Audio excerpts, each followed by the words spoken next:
don't have to worry about ruining it if you cough or anything like that, because I'm gonna ruin it just fine. Yeah, no, I'm feeling fine. It's just a monocle. Oh yeah, sorry. And at an undergraduate level, you might not get like any. AJ, I can introduce you to a lot of professors. All right, we're gonna get started. Zach, we're gonna get started. Banquets tonight. A lot of people who are involved in the banquet. Calvin is here, and then the rest of them are preparing for the banquet. So a lot of effort went into that. So please make sure to thank all the people involved in setting up the banquet today. Not a whole lot else. With that, I'm going to pass it off to AJ, who's going to introduce our guest speaker for today. Good afternoon, everyone. Many of you got to see our guest speaker, Professor Steve Yano, yesterday afternoon discuss President Zelensky's recent war speeches. Today he's going to give a talk focused on debate, and it's titled Four Traditions of U.S. Debate. I think it might be a challenging but interesting talk, and one that will expand perhaps your view of what debate is and what debate can be, and I think that will be a tremendous asset for you going forward in your speech and debate careers. As you saw yesterday, Professor Yano is a very generous speaker and really loves to interact with you. So if you have questions, make sure you ask at the end, and I'm sure we'll get some pretty interesting answers. So please join me in welcoming Professor Steve Yano.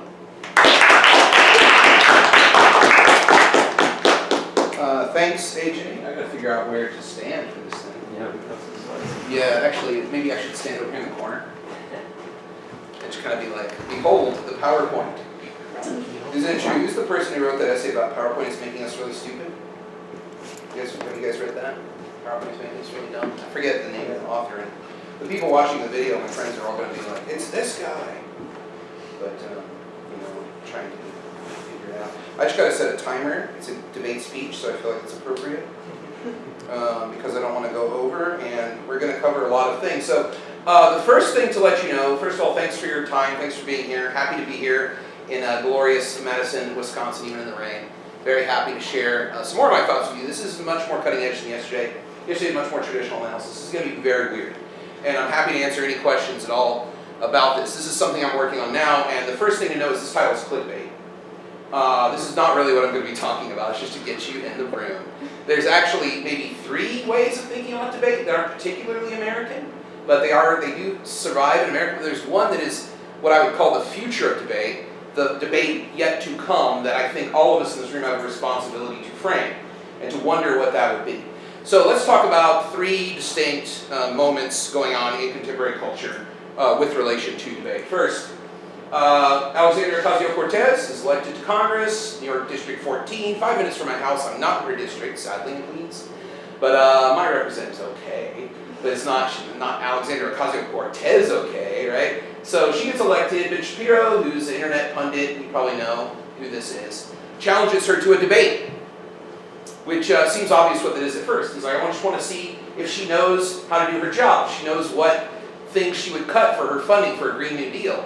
She responds on Twitter and says, this is very typical of men to catcall me and expect a response, and I just don't think they deserve one. He says, I'm insulted that you would dismiss American debate tradition. I'll offer you $10,000 to debate me, kind of turning the catcall maybe into prostitution. I don't know why he thought that would help him.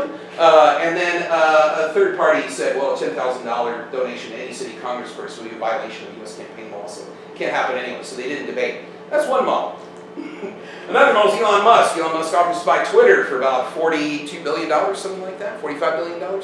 Why does he want to buy Twitter? He wants to take it private to, ironically, reveal the algorithm so we know what we're being seen, because Twitter is like a public commons. It's a civic debate space. This is the way he's talking about it. It's the way it's being talked about. So how weird. I'm going to buy a publicly traded company to turn it private to make it public for the benefit of civic debate. What a weird model, right? Another one, Republican National Committee withdraws from presidential debates. You won't see any more Republican presidential debates. They're out of it. They're not going to do the presidential debates anymore. This leaves the Republicans in trouble, Democrats in trouble, and also the Commission on Presidential Debates, who from 1988 has sponsored presidential debates. The reason why? It's unfair. Actually, I have a quote, well, it's in my notes over there. I have a quote from the RNC chairman about how it's unfair, they could have just made better provisions, and we would have continued to participate. And that's basically what she said. So there's 3 weird models of debate. So what's going on here? What does it mean to debate? We have all these things are floating around. It seems like debate's an obvious term, something that would make a lot of sense. So I've been thinking about how is it that we understand debate. And the theory that I have encountered that I want to work through today is a theory from psychoanalysis. So psychoanalysis is sort of the founding of modern psychology through Sigmund Freud. It was picked up by a French practicing analyst, Jacques Lacan, who in the 1950s gave a series of lectures about this that were publicized. In his later lectures, he starts talking about psychoanalytic thought in society. The big difference is between him and Freud is the difference of the primacy of language. So Freud talks about a lot of different things that can go wrong with people in terms of mental health. Long list. He's written lots of papers, lots of books, all this stuff. Lacan goes back to one of his earliest things and says, the most important thing Freud told us is that the unconscious is not accessible to us. We do things, and we wonder why we've done them. We've all had that experience. We're like, why did I say that? Am I a jerk? Who am I? Why do I want that? You go and you want to buy something you've never bought before, you buy it, and then you're like profoundly dissatisfied. Why did I do that? And this is the evidence for the unconscious that Freud points us to. Lacan says the most important line is that the unconscious has a structure, and that structure is like a language. That structure is like a language. So Lacan goes off on that, on language. So there are 4 ways we can think about debate using Lacan's theory of how we speak to each other. He came up with 4 models of this. And if you know anything about Lacan, he likes to use a lot of symbols to talk about this stuff. So the next slide I'm going to show you is very intimidating. This is like very typical of Lacan, but I'm going to walk you through it. These are the 4 models of debate I think we have. These are the names he gave them. Discourse of the master, the discourse of the university, the discourse of the analyst, the discourse of the stare. These 2 are the bad forms of debate. These 2 are the good forms of debate. This one kind of exists. This one doesn't exist yet. This is the one we have to create and think about. He also called this the revolutionary discourse. It's the one that's most exciting. It's the one that creates revolution in thinking and revolution in the organization of human society. I'm calling them bad and good. He just said we roll through them in our daily life and we speak in these different ways to get different things done. We speak in the different way to get these different things done. So let me explain the symbols for you, and then I'll get to some examples that might be a little bit clearer. So these are the, I have that angle on myself. That's okay. I'm going to delete it anyway because this is like obviously, who's going to want to see this? Moving forward, the discourse of the sign of the master, S sub 1. What is the master signal? These are terms that have immediate meaning and value that we use in language. Things like democracy, freedom, family. These are the terms that organize the value of all other statements in society. The master is the sign of control, the sign of meaning, and makes all other meaning possible. So these are the things that come into play that make knowledge recognizable. Knowledge isn't really discovered, it's much more like in a Foucauldian sense, if you read Michel Foucault. Knowledge is something that comes about by shifts in our perspective in relation to power. Lacan is saying these things come around not because of these shifts in power, but it's a similar kind of thing. Like knowledge is something positive. There's a bunch of noise, there's a field of information, and then these things become valuable because the sign of the master has appeared, and this can change. And this is like a very dominating, nobody can really resist this. You have to sort of like capitulate to it. Knowledge, or the field of knowledge, S2. These are all the other symbols in society that are organized by the master signifier. There's a direct line there. So things become more valuable, less valuable. Things become knowledge or information or noise based on the presence of the master signifier. So knowledge is never, the important thing to know is knowledge is never politically neutral. There's always some ideology, there's always some master, there's always some control, making knowledge make sense, right? It's never neutral. That's the thing to know about that. The split subject. This is what the normal human being looks like, which is that because you decided, according to Lacan, at some point in your life to learn how to speak, you have cut yourself off from the kind of enjoyment a child has, from the kind of pleasure a child has. Now, all of your pleasure is deferred to your ability to articulate what you want in words that someone else taught you. We're all speaking somebody else's language. Words existed before us. There's lots of philosophers talk about this, right? Like Heidegger, I don't know if you read Heidegger, we're thrown into language, we're thrown into this place. It's kind of similar here, the idea that we are speaking words that everyone else has heard before from other people. They're not our words, they're the words of the other. They're the words of the other, someone else. So we can't ever purely express what we want, and this creates a bit of separation, a bit of a split in our own mind of like, that makes us ask questions like, who am I? What am I supposed to be doing? What's the purpose of life? What am I doing here? This is all very healthy, by the way. This isn't some ill person, this is you. Right? What am I doing here? What am I supposed to be doing? Why do I like what I like? Is there a problem with me because I like what I like? Is there a problem with me because I don't like that TV show? These kind of questions. Because your desire is always encoded in the words of somebody else. And then the objet petit, or object causing desire, surplus desire, is represented by this, which is like the email symbol, which I think is very funny. Because like, who doesn't want more email? What a great symbol for desire, right? Or like Instagram handles or whatever. It's like, that's a great, it's funny that became the symbol of like an Instagram handle or a Twitter handle. Because like, talk about desire, Instagram. I mean, it's all about desire that's just unsatisfying, completely unsatisfying all the time. And it causes people to panic and be frustrated. It's like Lacan would love it, right? He's like, he'd be really into it.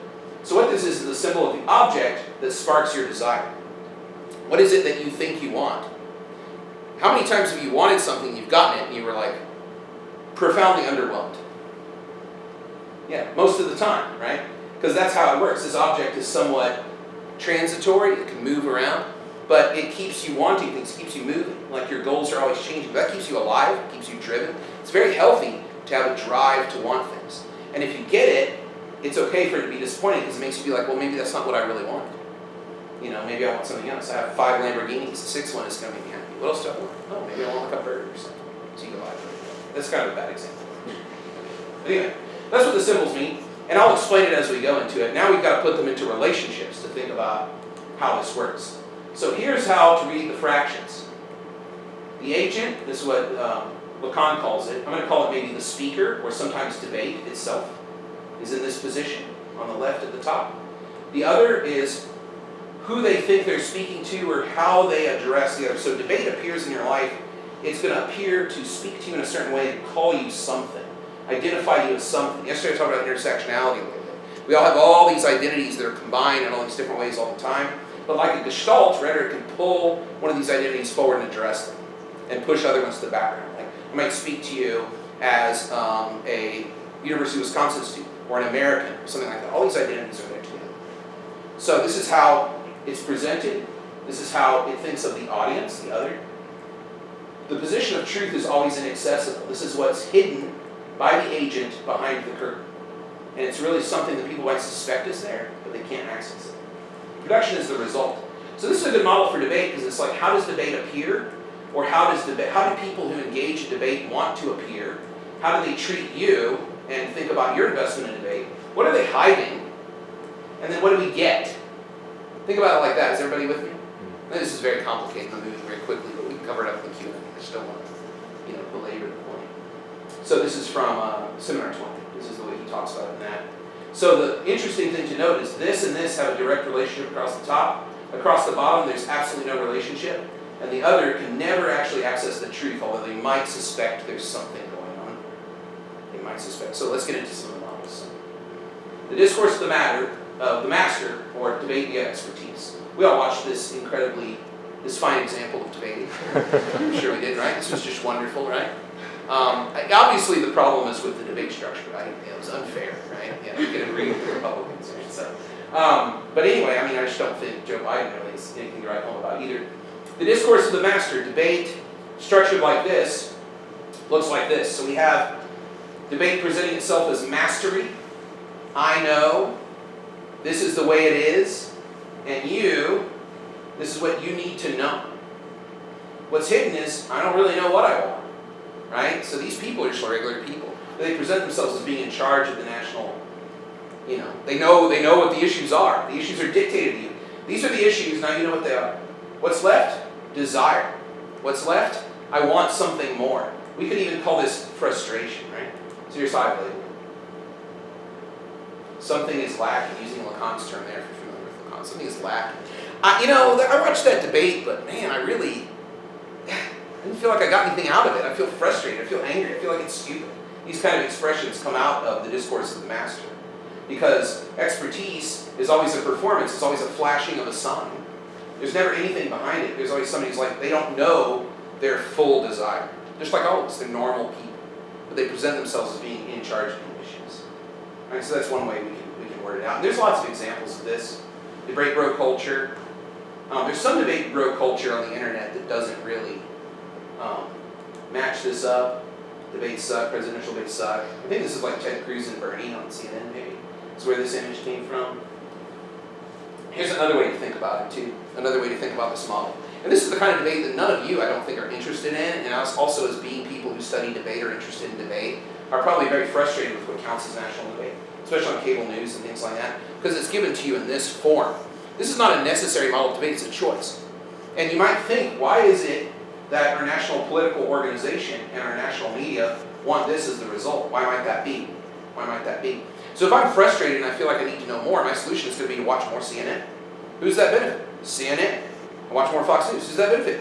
Fox News, right? So multi-billion-dollar companies who make all their revenue on advertising, right? So this idea of frustrating, I don't really know enough, or I'm not really sure, is just going to feed you into consuming more mass media. That might be one of it too. Or frustration might be like, I'm very frustrated that I can articulate Joe Biden's platform better than him. So you get kind of frustrated, you get more involved in sort of canvassing your supporting him. Or Trump if you're that persuasion. All right, the second one. University discourse or clean civic debate. This is the one that's really fascinating to me because it seems like a solution to the discourse of the master, but it's really just kind of pasting over some of those issues with the discourse of the master. This is debate that's modeled in a way of pure rationality or reason. There's so many people out there who are like, oh, debates are a problem because people don't listen to facts. Debates are a problem because people can't reason. They can't use rationality. And that's what this discourse presents itself as. It's also a bad model of debate, I'm going to say. So here's the model for this one. Knowledge presents itself as self-ordering. Knowledge has no ideological baggage. Knowledge is knowledge, right? This is why it's called the university discourse. The knowledge is like, here's what you're going to learn for your life. But hidden is an agenda. And we all kind of know the university has more interest than just our altruistic well-being. The university, and we talk about this, right? We're like, why do they require that class? What's the real reason they require it? Who's really in charge, right? Is the military operating on campus? Are they, funding things? You hear this kind of stuff all the time, right? Or it's like, what do the trustees want? What does the president want? What's their agenda? What's the agenda? Is college conservative or liberal, right? And you hear this from both sides. You'd be like, well, college looks like education, but liberal indoctrinating professors are there to warp your little mind and get you on the wrong side of politics and the wrong side of history. You hear this too, right? This is why, like, whenever I talk about a Marxist, I write with the red marker on the board because I don't want anybody calling Fox News on me or anything like that. I'll be like, okay, everybody, okay, conservatives in class, I'm going to talk about a Marxist now, writing in red, so you know there's no indoctrination here. But we think about that all the time. So how does the university present itself to you? It's like, oh, we want you, right? You either desire to be a part of this knowledge, or we want you to be a part of this knowledge. We want you to know. Or you want that knowledge as president. And as a model of debate, we'll get to that in detail. What's produced? Somebody who isn't really sure of their desire, their motive. They're kind of like, well, I don't really know what I'm supposed to be doing. I don't really know why I feel this. I don't really know if I know anything. And that's kind of the production of this. This has been critiqued, talked about lots of critiques in the university. So the university produces really nice people who maybe aren't necessarily all that interested in taking a hard line in politics or being really activist or something like, well, I don't know, I guess it's okay, I'm not really sure, this kind of thing, which is what it's here. So here's how I wrote it in. We're going to talk about Stephen Crowder in a minute, who's, I think, an excellent example of university discourse debate. It's this guy, Stephen Crowder. You know who this is? The Change My Mind Debate Me Bro. We're going to look at a clip here in a second. But the model here is one of the purest models of debate is civic engagement.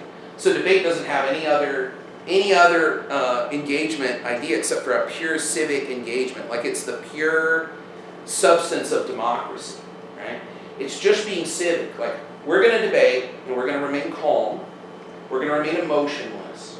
We're just going to look at the facts. Now, I'm doing that, not out of altruism, but because I want a particular ideological engagement. And things like manners and things like attitude play into this too. Like, oh, I think you're getting a little bit upset. I think you're getting angry. Why are you raising your voice? This kind of thing, right? So this is a really detestable kind of model of debate, right? So it's like, But this is kind of like where we are in the United States, right? So the desire for the civic, I want to be a good debater. I want to be able to debate, and I want to be able to spread the truth. I want to be able to calmly convince other people to come to my side. And then the result is this idea of calm and rational discourse, which is, plain yogurt, kind of like, mayonnaise is too spicy kind of vibe, right?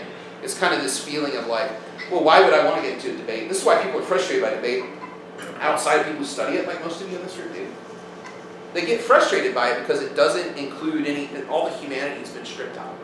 There's no emotion, there's no feeling, there's no rage, there's no sadness, none of that is there. It's flavorless. It's like plain yogurt is what the result is, which I think is a good way of thinking about the split subject here. So I think I have a short clip. Yeah, Stephen Crowder. Or men's sports. So you just believe that there should be no divisions at all? It should just be all men. They're debating about not quite. Transgender women. So my position's a little bit more nuanced than that. So if you're born with a penis, right, and you start taking hormone. So let me set this up a little bit better for you before it goes into it. So they're debating biological males should not compete in women's sports. A topic that Crowder selected, right? So that's another part of this too. Is it's like, oh, this is a position that people would want to debate on. And he just goes to these university campuses and debates these college students who just come and sit down and argue with him, and he debates them. But what he's going to perform here is kind of the perfect university discourse model of debate, this kind of civic engagement that looks as if it's exactly what we would want, but it's an unsatisfying model of debate. It's not unsatisfying because he's taking a conservative line or anything like that. It's unsatisfying because all it does is defer the mastery, the ideology, the commitment to a particular worldview to a position where no one can access it in the debate. Remember, the sign of the master is in the position of inaccessibility in this discourse, right? Nobody can unveil the master even though they might want to, right? Even though they might really try to, you can't really get there. So it's a very frustrating kind of discourse. So watch this and see if you agree. It's only a couple minutes long, so let's see if I can figure out how a Mac works. Here we go. Or men's sports. So you just believe that there should be no divisions at all? It should just be all men and women compete against each other? Not quite. So here's what I think. Okay, so it doesn't matter. So my position's a little bit more nuanced than that. So if you're born with a penis, right, and you start taking hormone therapy, it changes the way your muscles grow, right? So like after a couple of years or after a couple of months, you're on estrogen, your muscles change and they start growing like female muscles do. And you're not actually given that much of an advantage, or they don't have as much of an advantage as you think they do. Are you sure about that? Well, I guess I'm not sure, but I also not sure about anything. Don't start it off that way. Then why are you sitting down? Well, they already know. Yeah, but I don't know that. It's not fair for me to beat up on a quote-unquote fucking moron. All right, I'm not trying to... So I don't have scientific peer-reviewed studies at my back to, quote. That's just as I understand it. You take these hormones, it changes the way your body works. Your body becomes more feminine. You lose that, masculine muscle mass that you might have. And so after a couple of months of hormone therapy, a couple of months or a year, it doesn't make that much of a difference. Okay. Now, what if that was entirely incorrect? If that were entirely incorrect, then yeah, that would be different. That would be really different. But then I think we need to reevaluate. So let's say it's entirely incorrect, it would be different. You mean that males should compete with biological males and biological males should compete with biological females. Assuming that just a couple months, or even a year, even 2 years of the hormone replacement therapy doesn't make that much of a difference. If it doesn't make that much of a difference, I think that you could make that argument. But I also think that it's more... It doesn't make much of a difference. It doesn't make much of a difference. I think no, as a matter of fact, after a year, two reasons why. Yeah. And I know you're going to go to a separate argument, but I want to kind of hold you to what you just said, because I think maybe we agree. Because this is something a lot of people don't know. They've done these studies. They've conducted them. And I always make all the references available on the website as this goes out. After a year, so 2 points, after a year of hormone replacement therapy, hormone suppression specifically for a man to a woman, they lose about 5% of their total strength, muscle density, actual volume of muscle. Okay? There are also other benefits that remain. So first off, it's not about testosterone when you're taking it. Testosterone in utero and testosterone specifically through puberty it's not just muscle strength. Anyone who's done strength training or sports knows there's muscle volume, there's muscle strength, there's muscle density, there's fast twitch muscle fibers, there's slow twitch muscle fibers, there's anaerobic capacity, there's VO2 max, there's lung capacity. Okay. So I think it's enough of that. See what he's doing here. So this is why this is the discourse of the university. It's profoundly unsatisfying. He's saying, I don't have a stake in any of this. I'm just showing you the information. And this is, of course, the persuasive move. Like, the best persuasive moves. I'm just educating you. Here's the information. Right? It's the most beautiful persuasive move you can make. It's also profoundly unsatisfying in a debate, because in a debate, evidence, as we all know, is something that's mutually agreed upon.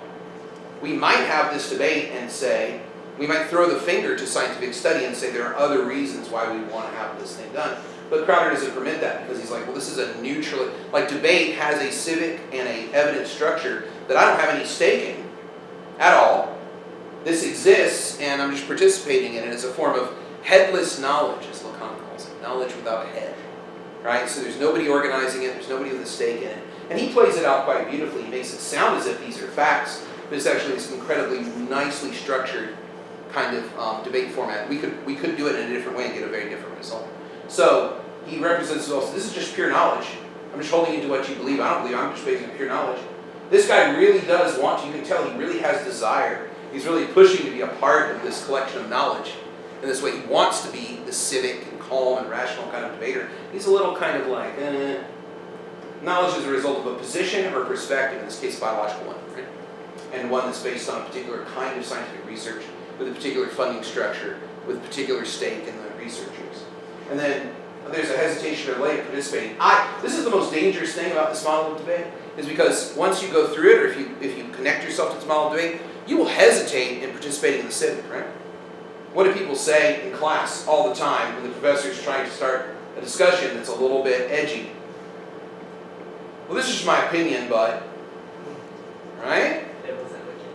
Why do we do that? This is just my opinion about this, because we understand ourselves as not being completely understanding of our desire, our relationship in this discourse. So we have to put that in there. Another one you do with, I'm not trying to judge, but judgment. This is the way speech with discourse speaks us, Lacan says, in a lot of ways. You can see that. Like, these are the tickets of entry to a conversation in civic society. This is just my opinion, but I mean, that's kind of unhealthy for democracy, right? To be hesitant. It's not factocracy. It's not truthocracy. It's not scientocracy. It's democracy. Demos means people. People with their experiences and views and their own way of articulating things. So why do we say it's just my opinion, but we should say, here's what I think, and be wrong, and then someone else can respond to that, and then that's how democracy works. It's about everybody's perspective, including people like Crowder, who think there's only one possible perspective because it's neutral and knowledge and discoverable, when actually it's constructed in a way to back up a particular way of seeing the world, right? The politics of science, for example. Right? This kind of thing, right? And it was requested that I make fun of Bill Nye, right? Oh. Like this kind of thing. So like, yeah, you can watch a YouTube video. I didn't put it in the thing, but there's this great YouTube video where somebody asks Bill Nye, isn't philosophy or literature a wonderful way of explaining the world just like science? And he's like, I'm sorry, I just can't see any value in that. Like, no value, right? So if he's coming here, right, you should ask him if he thinks there's value in philosophy and see what he says. He'll be like, I don't think there's any value. Neil deGrasse Tyson says the same thing. There's no value in that. Science explains the world. Science explains the world. We don't need anything else. And of course, he gets dragged on Twitter, like monthly, because he'll say something like, well, science is proven up. And then other scientists are like, no, you're wrong. Right? They just drag him. Same with Bill Nye, right? Bill Nye had that debate against the creationist Ken Ham in Tennessee. You know about this? Go watch that debate. It's wild. Because they're doing two different models of debate. Two completely different models of discourse. And Bill Nye's like, I totally won. But it was like a Pyrrhic victory, right? Because he just like argues from this point of view. And then everyone's like, well, yeah, but we know that science is given to us by God, right? So there's a superior perspective on this to the other one. Am I out of time? No, that might be the front door. I'll just. Oh, okay. Who's coming over, kids? I feel like I'm like out doing a TV show now. Guest star coming through the door. Blues Clues. Build on it. You guys are too young for Blues Clues? What did you guys watch? No. We watched. You gotta watch Blues Clues? I just feel older over here. Alright, so this also extends to Other popular forms of debate, this is from the Monk debates, which is Toronto debates like Intelligence Squared. Look at how they talk about debate, put them out with debate. This is also the discourse of the university, straight up, right? You should be able to hear both sides of an issue and make up your mind. Who gets to decide what the both sides are? What if an issue has 5 sides? How does this model help us then? Right? What if it's 20 sides, right? It's not a very conducive model to that, but it's a very conducive model to creating people who are subjects of power, people who are not comfortable because they don't feel like they have complete control over knowledge of involving themselves in civic affairs. Who does that benefit? If the population is like, oh, I don't know, I don't have enough facts to engage in these political debates, who does that benefit? Right? Who does that benefit? Hint, they're all in Washington. So Intelligence Squared, another great, I've done an Intelligence Squared debate myself. Global conversation enables people to make informed decisions about the issues that matter in the company of the world's greatest minds and orators. Well, if I'm with the greatest minds and orators, what point does my position even have? Like, I'm supposed to make up my own mind, but here is headless knowledge. Once again, they're already determined to be the greatest. What possible input could you have? Follow the knowledge. We want you to be a part. Fold yourself into the dough, right? This horrible model. And of course, now we're going to hit even closer to home. American policy debate. Anybody here familiar with American policy debate? Let's watch this video, and I hate to drag my friends at Wake Forest, but I'm going to drag you a little bit. This is a promotional video for debate that Wake Forest University made. All of my friends are in this. I don't know if I should do this, but listen to how they talk about the value of American competitive policy debate. Just listen and think about desire, and think about science of mastery, and think about headless knowledge, and just listen to how they talk about the value of debate. You're going to be shocked.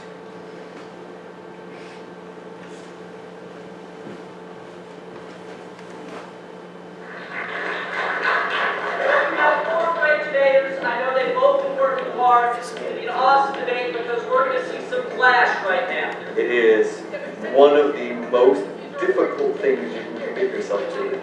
It is one of the most intellectually challenging games that a person can play. And the way that you win feels so immediately rewarding in the moment. It's tough to find anything else that has the highs and lows of intercollegiate debate. Like you are winning this activity and people are basically like validating your personal intelligence, and it's like it becomes an addiction in a weird way. There's something competitive inside of you that always just wants to, I don't know, prove that you're the best. It pushes you to think outside of what you're comfortable with, but beyond that, it's like a game. It's the element of surprise, right? What could come next? Your capacity is self-defined, and if you find that you can handle more pressure, you can handle difficult ideas, and you can handle lots of information and bring it together in unique ways, and you can handle overload. Being able to find out what your capacity is huge. Think about it this way. A student is talking 400 words a minute, researching at the level of a master's student would for their Ph.D. Battling back and forth, and then doing that over an entire weekend and then over an entire season. Well, when that student is done with debate, that student knows how to process arguments. They know what is persuasive. And so the rest of the world in their class literally operates in slow motion.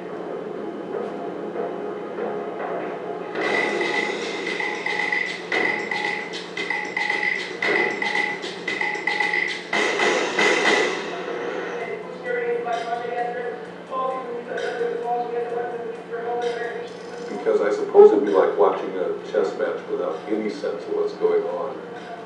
But it is like a chess match, in that once you know the intricacies that are going on, it is endlessly fascinating. Why are EPHRs inevitable? No, you said, why are they inevitable? I'm saying that. Currently they're in place in a lot of places because they... So why is that system that has it in place inevitable then? Because it's a form of like... There's not much more of a group that I have ever encountered that enjoys reading books and then arguing and thinking about them. What about the Black Panthers engaging in community healthcare was in the service of taking down? They're the type of person who fundamentally enjoys a fierce argument. How do we know that that operates separate? Because that's history, like, so empirics. I enjoy the feeling of researching, learning more, competing more. All the moving parts, the way different arguments interact, I guess that process to me intellectually is pleasing. The research you do, the kind of ideas you can put forward and get away with, just uncomparable. They're competitive, they're genuinely intellectually curious, and they really enjoy the process and challenge of argumentation. You don't tell them. Okay, so you can see there's like very little there other than this questing after desire. We're about to drag BP now. But that's American policy debate, and for those of you unfamiliar with it, that is the speed of delivery of a typical policy debate, about 400 words a minute. So some of you are nodding, so some recovering policy people in here. Most of the people in this video I've taught with and coached against, so I feel a little bad drinking. But look at the language, it's like nothing compares to that feeling, chasing that feeling. This is like what Lacan called excess desire. It's like I win, but it's not enough. There's some feeling that can't be symbolized. There's some feeling I can't articulate in language. I have to do it again and again and again. Freud called it the compulsion to repeat. A very normal human attitude, a very normal human thing. But it's like, oh, that felt good, but I can't quite really wrap my head around why that felt so good. I want to do it again. I want to do it again. And the way they articulate it shows there's really nothing more there than the questing after desire. Right? And the question, I want to be a part of this knowledge. And then you hear the professor saying they know what's persuasive. Well, great, Jared, that's great. I mean, there's thousands of pages of research out there that says we don't really know how this works, but that's great that they know it's persuasive. They know how argument works. It's a little wild. It's like this, like they're going to be a part of this knowledge.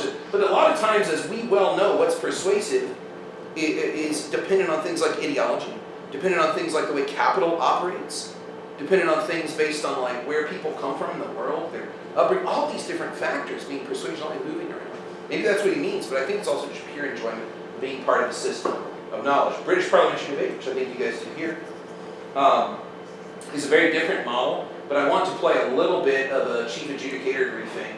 Oh yeah, so here's some of the things, like what it's teaching is kind of a systematic knowledge. So here's something from a Introduction to Parliamentary Debating guide talking about response, that there are just 3 different kinds of responses, not true, even if. And this is just how you debate. So it's teaching this knowledge of like, it doesn't really matter what the content is, as long as you have it structured the right way, you're arguing properly.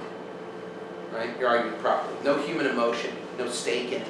There's a structural way of doing it. Right? There's just a structural way of doing it. This is from a friend of mine who wrote this thing. How to judge. What a judge should never do is bring his or her own knowledge into the debate. What? What kind of weird model is that? No, debate's already been set. Debate doesn't require any human knowledge at all. It's almost like a sausage machine. There's some kind of weird, like, I don't know, I think about Kafka's story, The Prison Colony.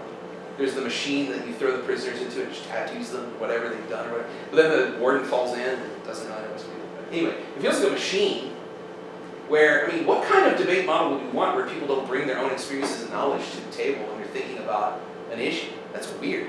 What is being evaluated in debate when we say, let's remove all the human ideology, all the human perspective from it, let's just judge what, I mean, that's just like a weird kind of pure enjoyment, right? But I mean, there are people pushing against this more in the policy debate world than in the BP world. I don't think people are being very meta in the BP world yet. I think it's coming.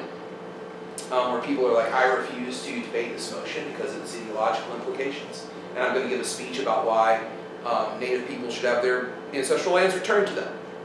Now, this regularly happens in policy debate. It's so normal, it's almost kind of boring. But if that happened in BP, people wouldn't know what to do. Be like, I refuse to debate this motion that is in the service of the military-industrial complex. I'm going to talk to you about rights and whatever I want. I'm going to use this time to change your mind. So that's coming. I'm pretty sure it's coming. But it's very strange to put yourself aside. What is it that knowledge that you're trying to be formed into, right? I think I have another video. Yeah. This is a chief adjudicator explaining how to judge. It's only when you're evaluating arguments and when you're judging a BP debate, I think there's 3 principles that are quite useful to follow. The first one is a principle of non-intervention. What does this mean? Judges are inevitably going to be quite biased. We all have arguments we prefer, we all have debates we've been in and things we've run, we all have political leanings. But whenever we judge, we need to make sure that we minimize that kind of subjective input into the debate.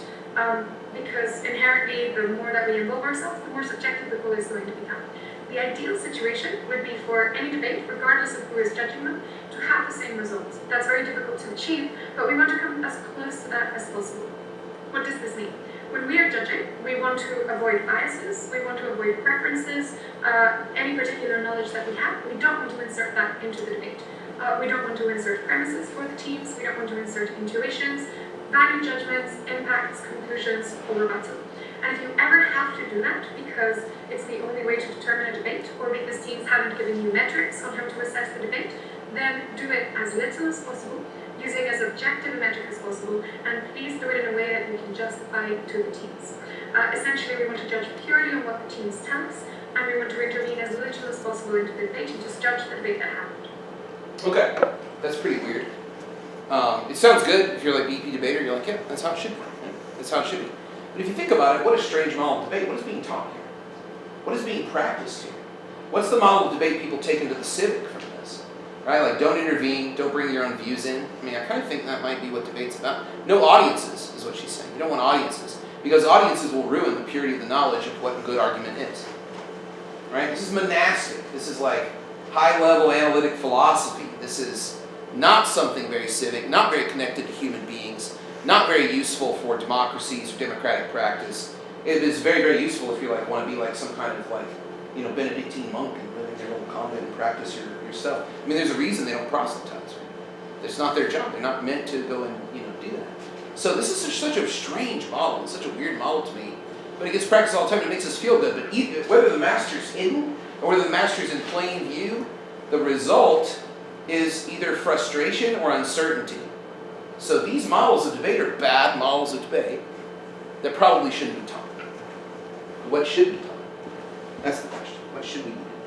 So let's look at some alternative things. Okay, so here's the way I would do the chart again. Debate's knowledge of argument. We desire to learn debate. Arguments inevitably involve bias, feeling alone, and I will push that down. Right? In fact, the reason an issue comes forward is because of people's ideology. Like, we're always frustrated by what the topics are that are being debated in the news and things like that. We're always frustrated. Who decided this was important? Like, why do we have to talk about the Oscars slap for a month or whatever, right? Like, who's deciding these kind of things, right? People will say that. And then they'll be like, wow, we're not really talking about Ukraine war as much as we were. Who's deciding these things? It's just kind of natural, kind of human, the waves of ideology, waves of what we feel important. But all that's pushed down. A good argument and persuasive argument are split. They don't have any access to each other. It might be a way of thinking about the product of that. Which is like, well, these are good arguments, but I kind of feel this other way. People do this all the time. People can make 100 on a logical fallacy test and go vote for Trump. How do you square that? It's because this is the model of argument we're teaching at the university. That's how, right?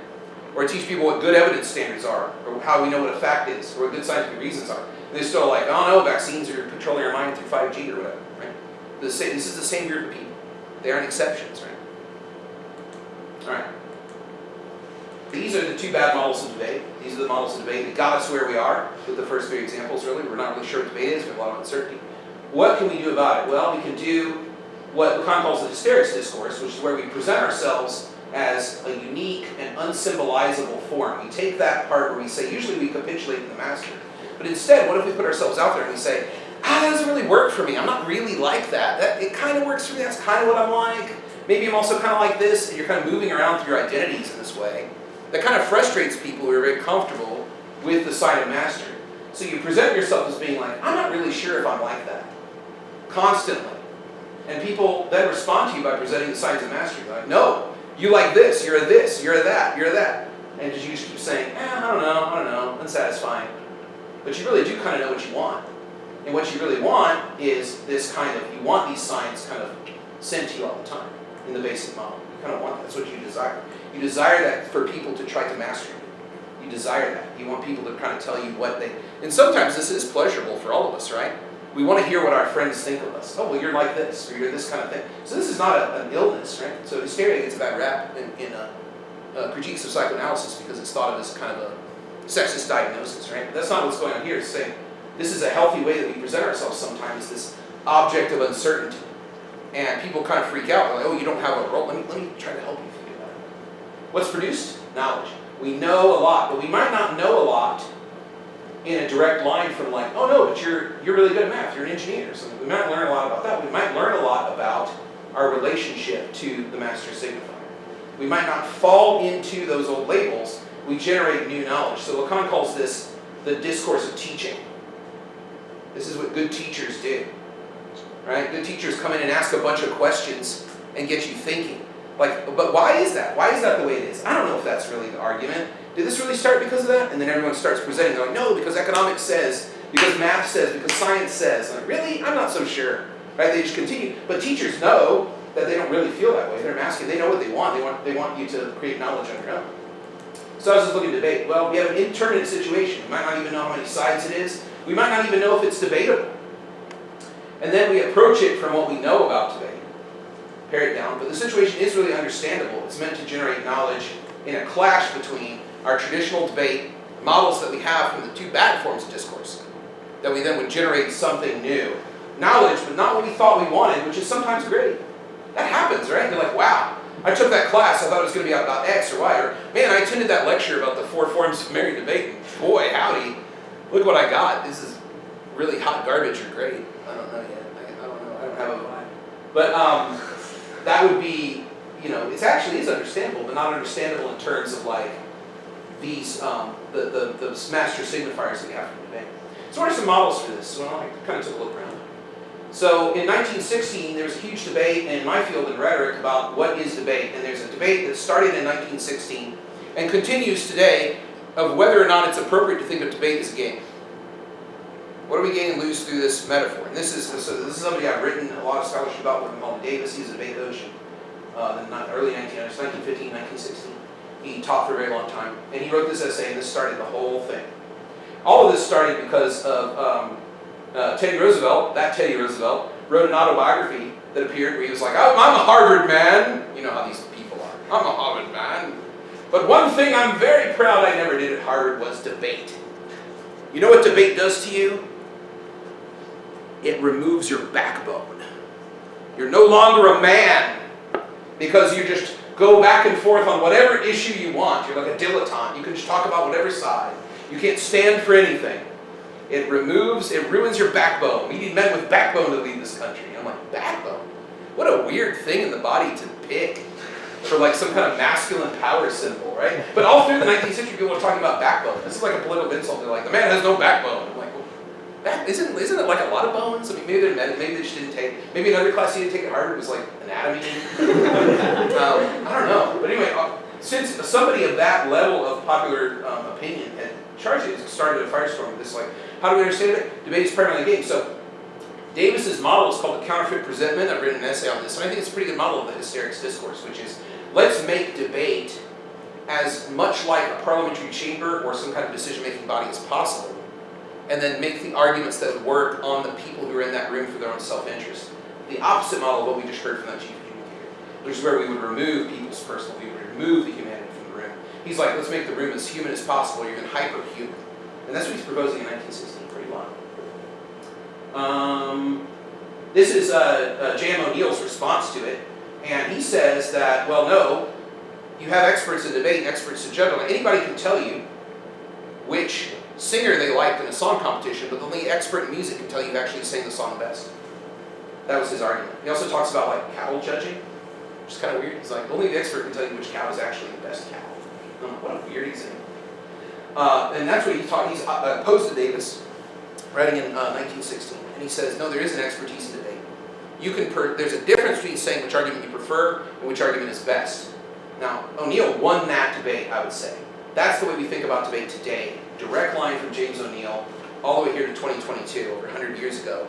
We still tend to think about like unwashed masses watching a debate will just choose what they prefer based on their own biases, but the actual good debate judge can tell what argument is good against their own feelings, right? And that's a model. That was a choice. Davis lost, right? We don't have that model anymore, but that model might be a solution to some of the problems we see in the civic from the models of debate that get taught, the master's discourse, the university discourse, the hysterics discourse. Howard Woodward got it right in the 1920s when his debate team said, we want to debate the motion. Now, in these days, they did a motion for a long time, for almost a whole year, and they would just research it. And they're like, we want to do the motion that the United States should become a socialist government. 1920, okay? You might go to prison for that, right? This is the Red Scare. This is the formation of the ACLU, right? You know the ACLU, right? As my uncle, RIP, used to call it, the Atheist Liberals and Communist Union. He was very conservative, but the ACLU defends people's civil rights, things like that. All that was going on this time. He said, well, if we decided to do this, we couldn't find any judges. Judges were usually pulled from the university or elected officials in local office to judge the debate. Nobody would dare judge the debate fairly because they wouldn't want to say, I think communism would be great for America, and then immediately lose the next election or go to jail, right, for sedition, right?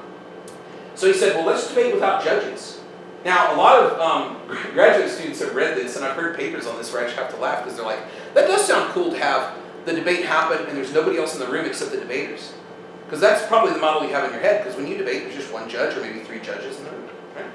So it'd be like, you would just be in the room by yourself. But no, Woodward assumes there would be an audience of several hundred people who'd come to watch the debate too.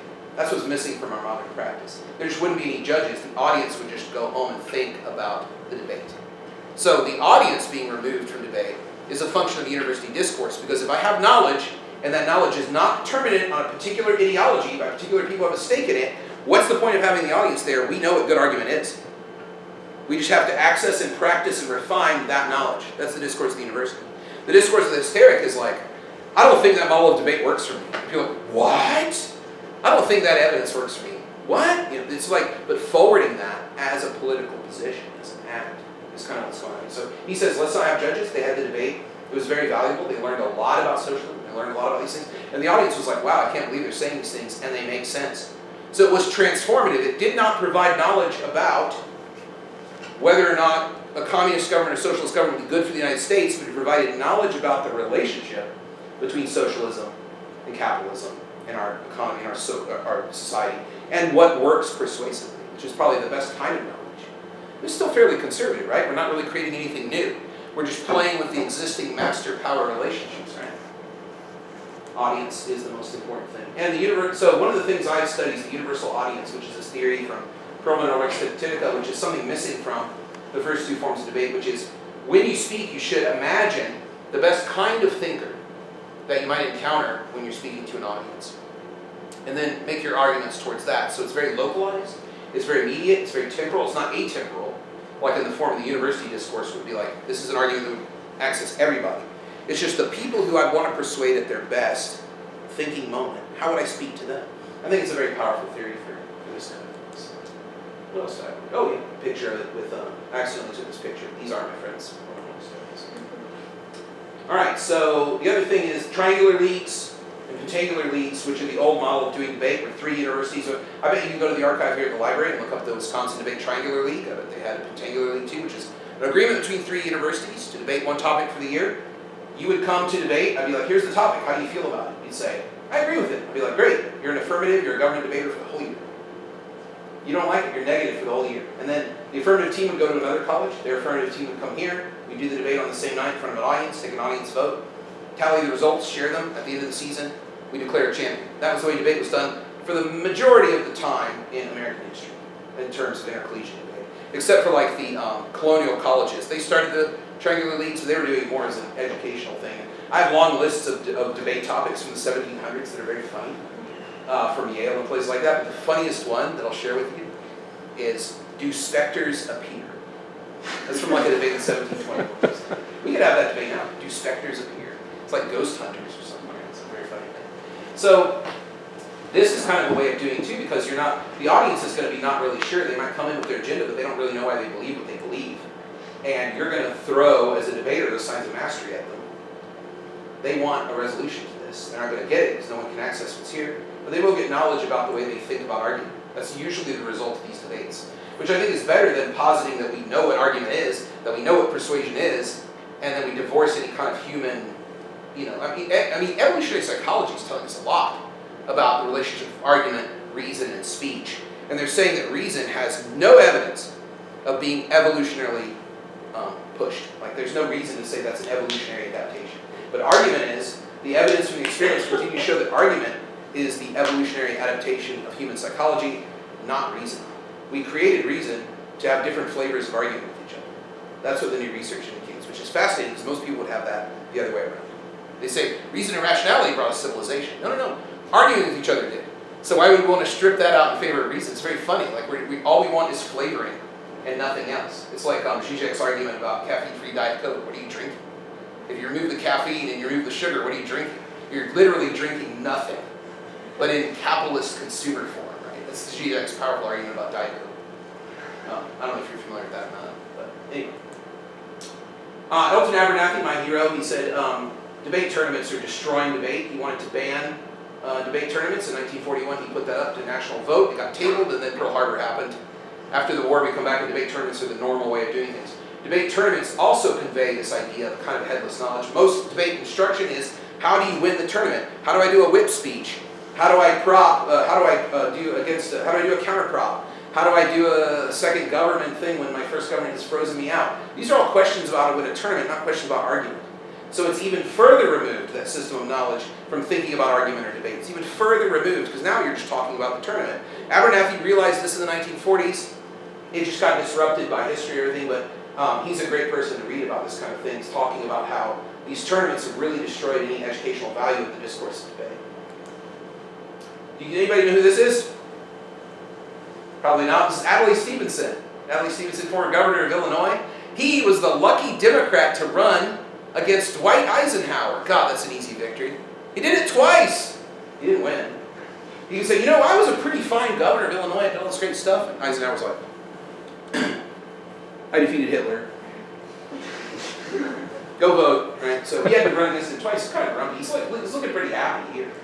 Adlai Stevenson was very frustrated about running for the Democratic, if you know, Adlai Stevenson is responsible for this thing called superdelegates. If you're a Democrat and you're angry about superdelegates, or maybe you're a Bernie bro or something, this is the man to blame, right? Go read the history of this, because he's the guy most directly responsible for this, because he went in national media and said, these primaries are garbage. I have to go to Wisconsin. He literally said this. I have to go to Wisconsin and I have to eat cranberries and talk about fruit flies and pretend like I care. And this is stupid. This shouldn't be an issue for the president. I got to go to Florida and drink orange juice and talk about frostbite. This is dumb. We should have a higher level. And he proposed in an essay that he wrote that television as a technology could create a way to, and this is so Whiggish actually, this is very Whig, right? Maybe Stevenson's the last Whig, maybe? We can have this discussion later, I don't know. But I just thought of that actually after a conversation last night. We can have this conversation of a national presidential issue. Now he wrote this in 1960 because he wasn't going to run again. He did try to get nominated as a dark horse, but Kennedy blew him out of the water. But he started this, and then Congress picked up and said, maybe we should have a great debate. And this is the birth of the presidential debates, is Adlai Stevenson. But Stevenson didn't want the presidential debates in the master's discourse. He wanted the hysterics discourse, which is, let's have people kind of talk about what they think those issues are, and then we can respond to them as candidates. Or we can say, here's what we've heard. So it's a very undefined kind of thing is what he wanted. But the power of television would allow us to do that, he thought. If Congress and the three networks, yes, three networks, would donate the time and the technology to do it, then if Congress would make it legal, because it was illegal at the time to do that, the networks couldn't broadcast political stuff unless they gave every single candidate the same amount of time. So the Kennedy-Nixon debates in 1960 happened because of an act of Congress that suspended the Federal Telecommunications Act provisions for 1 year for that. And that's how that happened. But then it took 16 years for the next one to happen in 1976, which is the Carter-Ford debate. There were no presidential debates between them. LBJ said, I don't need to debate, I'm the president. That guy needs to show what he can do, not me. I'm the president. That's a very LBJ kind of attitude. But anyway, so Stevenson, I would say, is proposing kind of a hysterical discourse, in a way, as opposed to one where it's like, well, let's tell the people what the issues are, with a national TV journalist, with a commission that has no accountability to anyone but itself and the two parties. Not like that, but a more open one where the issues are undefined and the candidates respond. That's hysterical. But what about this one? The final one I'll talk about, the one I'm not sure about, is the analyst's discourse, which is the discourse of revolution. How does this one work? Presents itself as you want this. You're like, I don't know. What is it? But it's like, no, you just want it. And it doesn't give you any knowledge about itself. It hides knowledge. But it makes itself incredibly desirable. And the reason he calls it the analyst discourse is like therapy, where you're talking about your life to your therapist, and your therapist goes, or interesting. Can you say more about that? You're like, what, tell me what to do. Tell me what's wrong with me. And why do you think there's something wrong with me? And so you want them more and more. You want this knowledge they're hiding away. More and more and more and more and more. What's produced by this? Mastery on your own terms. A master signifier that you're comfortable with capitulating your unknown desire or your discomfort with being called something, with being labeled. You create your own kind of master signifier to make sense of the world on your own terms. You don't feel guilty about it. You don't feel bad about it. So how does this transfer into debate? Well, there is a form of debate like this. I don't know if you've seen this before. Have you ever seen Tibetan monks debate? Watch a little bit of this. This is part of, if you wanted to become a Tibetan Buddhist monk, this is your curriculum. This is what you're doing in school. So watch a little bit of this. It might be a little bit too long.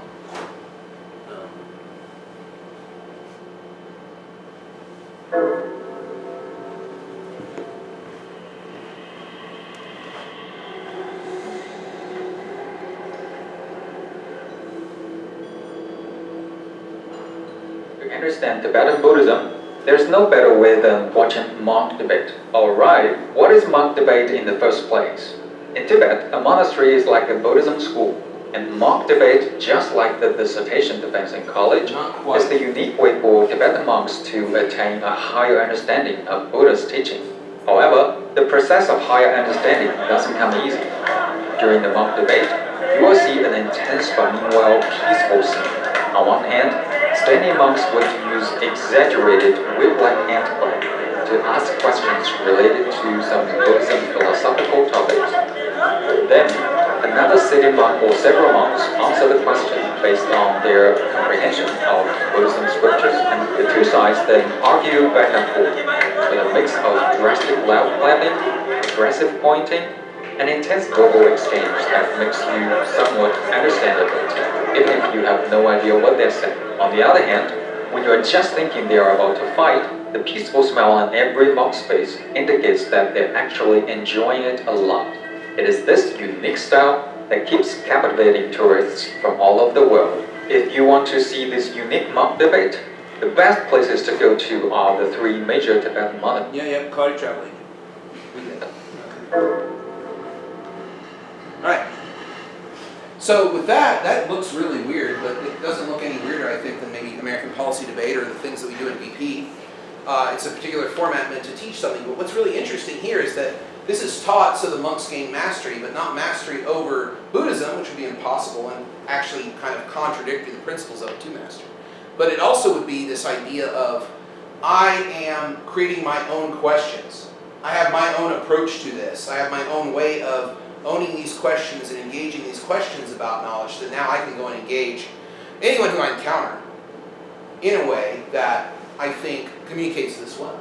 So the object of desire in this case would be, I think I have one that's more specific to this, but it's something you want, you know there's something behind it, you have this kind of unsymbolized identity, nothing really fits for you. You're like, I don't really know where I stand, or I'd like to know better who I am, or what I stand for, what I believe. Mastery is the result. This is revolutionary because you're creating new master signifiers that work for you to control the world and not be spun through the world by the master signifiers of others. That's the difference, if that makes sense. So, I think I did one for this. Yeah, so there's thousands and tens of thousands of pages of commentaries and texts about things like koans and Buddhist sutras and things like that. What do they mean? What's right? Let's debate it out. And you can read some of there's several really good books about Buddhist debate in the Tibetan tradition you can read, which are fascinating, because they don't ever really figure this out. If only I could reveal what the Buddha really meant. It's kind of like a trick, kind of the trick answer. But I don't know the answers, but these are my questions. So I'm comfortable. This is kind of Socratic, right? What did Socrates say?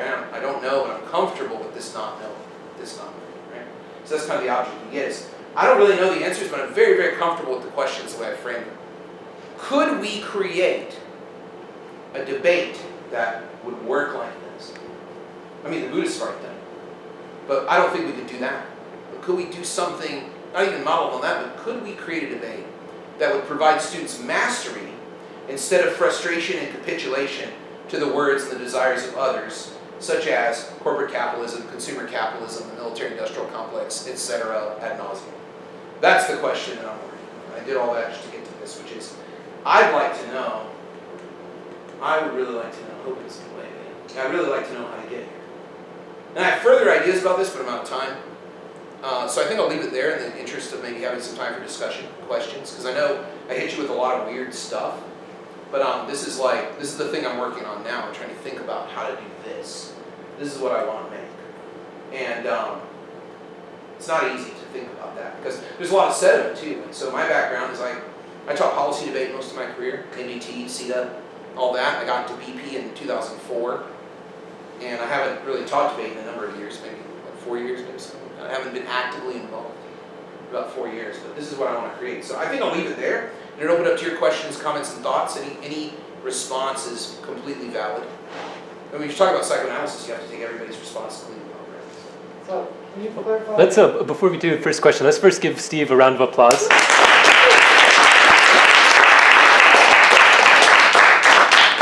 And then I want to say that I think it's fair to say that this talk is challenging in a number of ways.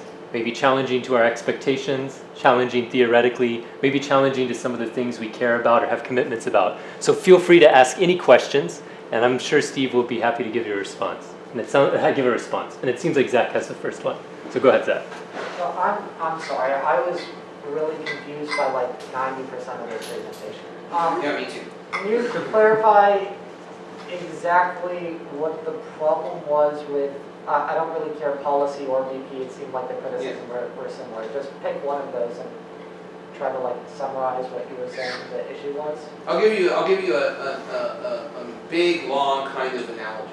Okay. So imagine you think teaching chemistry is pretty important, right? You think chemistry is pretty important, so you assign it as part of the curriculum for everyone to learn because you're like, well, understanding chemistry is kind of like how you understand a lot of things in the world. But chemicals are really dangerous.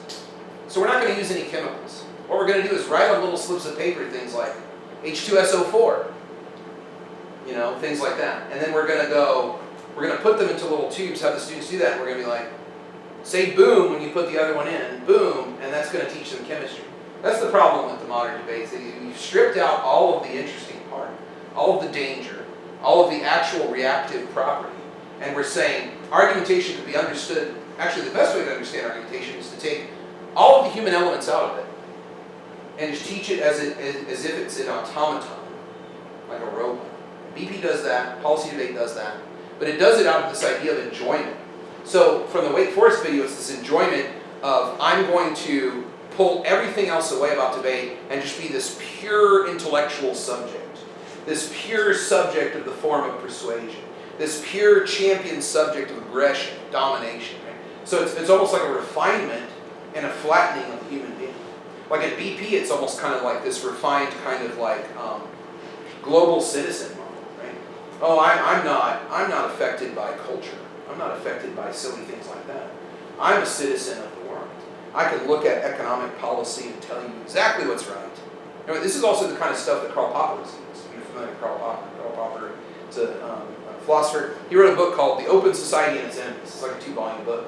Who are the enemies of the open society, right? It's a funny list. Plato, Marx, and Freud, but not because of their ideology. Why are they the enemies of the open society? Because Popper believed their theories could explain virtually anything without having to look at any test case. They could never be wrong. So Marxists can always explain what's going on in terms of, class consciousness, or, the veil of ignorance, all this kind of stuff. And a Freudian, Popper gives the example of the Freudian, he's like, I don't even need to see your child to know what's wrong with them. And they say the thing, right? So, of course, Popper's playing fast and loose with these very vulgar Marxism, vulgar Freudianism, things like that. But it's kind of an interesting thing to say. The unfalsifiability of it is what makes a theory bad. And that's what we know Popper today. Because Popper says for a theory to be good, there have to be conditions under which that theory could not offer any explanation. And that's how we accept it, right?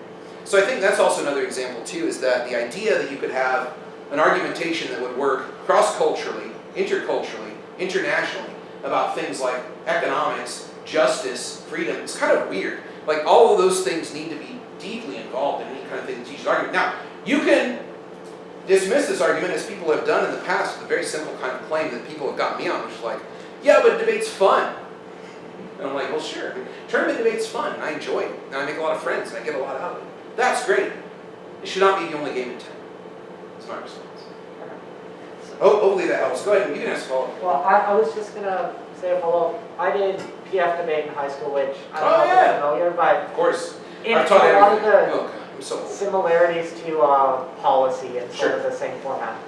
It was my interpretation of PF debate that I was never like learning how to practically persuade people in real life, but that the value of the activity was because it forced you to do research, to defend a side. It got you to spend a lot of time looking up information and talking about issues. And that the value of the debate wasn't that the debate actually created knowledge or necessarily taught you a practical level of persuasion in your daily life, but that debate itself was sort of fun and the preparation for debate was intensely valuable. Yeah, yeah. I mean, I think that's a valid defense, but again, why is that the only game in town? Fair. Like, we gotta learn, like, democracy's at stake. I can say it like one of our former presidents. Folks, people are saying democracy's in real trouble, folks. Right? We could kind of twist that kind of style around. Like, I mean, I think this kind of thing would really help. But I mean, your point's well taken. I mean, we do need this kind of information processing, but a part of information processing is to know the ideology behind why that information was created. Like maybe Stephen Crowder is showing the National Institute of Health data over and over again. We have no idea of the ideological background of these people researching trans identities. We have no idea how they feel about that. It is the best way to understand a human being, their motivations, their biology.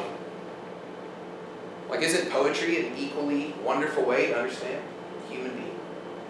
Shouldn't we put an equal sign there? Why do we think one is lesser? Weird, right?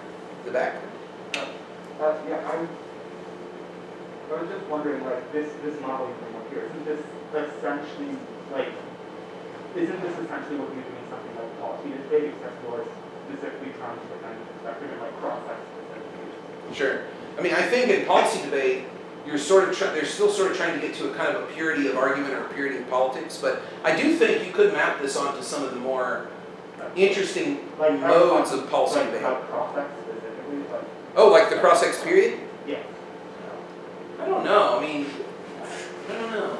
Yeah, it's an interesting idea. I mean, he says no, but I do think there's an interesting idea here, which would be like, so when we think about cross-examination, what could that be? Like, what would happen if we treated cross-examination like and asking these kind of questions like we would in analysis is what that makes me think of. But I haven't thought about that before. You know, cross-examination is one of these things that split the national organization. You know, very much like, you know, there was a time when there wasn't a Catholic church, it was just the church, right? And then some people were like, oh, we don't like how this is done, so they created another, then it became the Catholic Church, and then the Protestants, right? So very much like this, there was debate, and then there was NDT debate and CETA debate, and CETA debate broke with NDT debate for one very specific reason, which is cross-examination is important in NDTs, like they don't use it. And so there are pages of stuff from 1982, mostly, when the schism occurred, where they talk about the value of cross-examination. So looking at those old documents might be interesting to kind of pursue this question, I think. But it's an interesting idea, I wonder. It's just a comment and then a question. To get to your model of debate, which you're like this idea, I think the collegiate level is almost too late. Like the idea of a collegiate civic debate, just because we're conditioned. I think curiosity stops becoming cute after 3rd grade, right? Like the why games, it goes from being cute to being annoying. So I think, especially in like middle school and early high school, I feel like the strategies teachers use is what's the right answer, find X, find this. And by the time we get to college, and I mean most high schools don't really have intense debating programs. At least my school just had speech. I didn't have debate until college. Right. I think by the time we get here, this idea of being comfortable with not knowing is not something that schools teach us to do. So I feel like to get to this model, it wouldn't just be a, hey, new model of debate, but more of a outreach to middle schools, how to have conversations, outreach to high schools, and like being okay with that not knowing position. Because you can't really make a model of that unless people who are participating in that model are comfortable with that. And I think the way we're all taught in K through 12, it breaks that mentality before we can even try this model. Yeah. So that's just one thing that I was thinking of the whole time. And then I guess the other note was on pedagogy. I think this ties to Zach's point about like potential benefits. I don't like a lot of stuff about debate, like how you doesn't make you think. It's more about the format than about how you being creative and curious and actually engaging with stuff. But the idea of like a constraint-based argument, almost like if you're stuck to the constrained format, using that format, but rather than treating it as competitive, hey, I'm doing this format to win, you know, to feel good about winning in this format, but rather this format is constraining, let's acknowledge the constraints, let's talk about the constraints, let's have a debate, and then when you go out in the real world without these constraints, you can take the skills you learn from that constraint-based argument. So I guess, can you do that, and then do you think that's feasible? And yeah. Yeah, no, this is all great. First thing is like, I wish I could disagree with your first comment. It's very depressing. But I mean, made me think, isn't this the model of Montessori education? Wouldn't this be what this is? If you're familiar with Montessori, I don't know if you have any education. No, my parents pulled me out of my daughter preschool to a Montessori, so like we talk about this kind of stuff a lot, but Yeah. I think a lot of. When you get to 5th grade, you can't really, this isn't really what's happening. Yeah.